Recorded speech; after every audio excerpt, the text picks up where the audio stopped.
Le 1er juillet 1997, le Royaume-Uni retire sa souveraineté sur Hong Kong et rétrocède ainsi entièrement la ville au gouvernement de la République populaire de Chine. Cette rétrocession met fin à une domination britannique qui aura duré un siècle et demi, soit depuis 1841. Il faut dire qu'au milieu des années 1990, Hong Kong représente une véritable mine d'or pour la Chine. De fait, la ville abrite 4000 entreprises délocalisées en Chine, lesquelles emploient 5 millions d'ouvriers chinois, en plus de réaliser 70% des investissements étrangers et de contribuer à 70% des revenus touristiques du pays. En fait, la Chine n'attendait plus que la rétrocession pour acquérir cet atout économique qui était déjà bien intégré au pays. La transition de souveraineté n'a cependant pas été immédiate. En fait, elle est le fruit de 13 ans de discussions et d'ententes entre les deux gouvernements. C'est en 1984 que Margaret Thatcher, première ministre britannique de l'époque, et Deng Xiaoping, alors dirigeant de facto de la République populaire de Chine, viennent lancer les discussions sur l'éventuelle rétrocession de Hong Kong.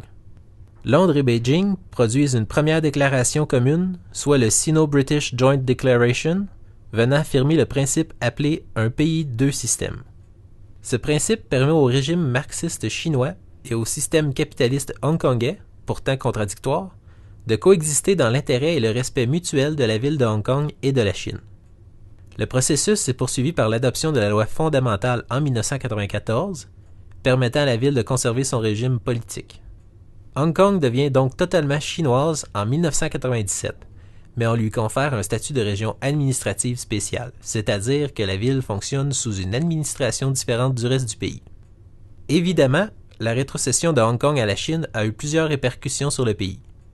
En premier lieu, la prospérité de la région a suscité une montée de l'immigration venant des alentours.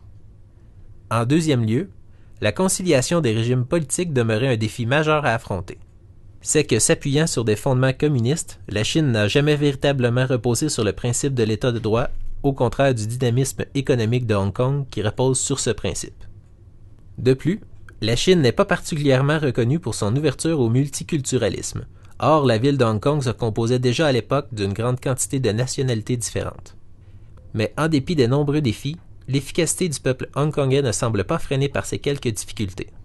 Il va sans dire que, globalement, le véritable enjeu autour de la rétrocession de Hong Kong à la Chine par les Britanniques fut de rendre la souveraineté de la ville à la Chine sans que les politiques et les valeurs chinoises viennent affecter sa prospérité.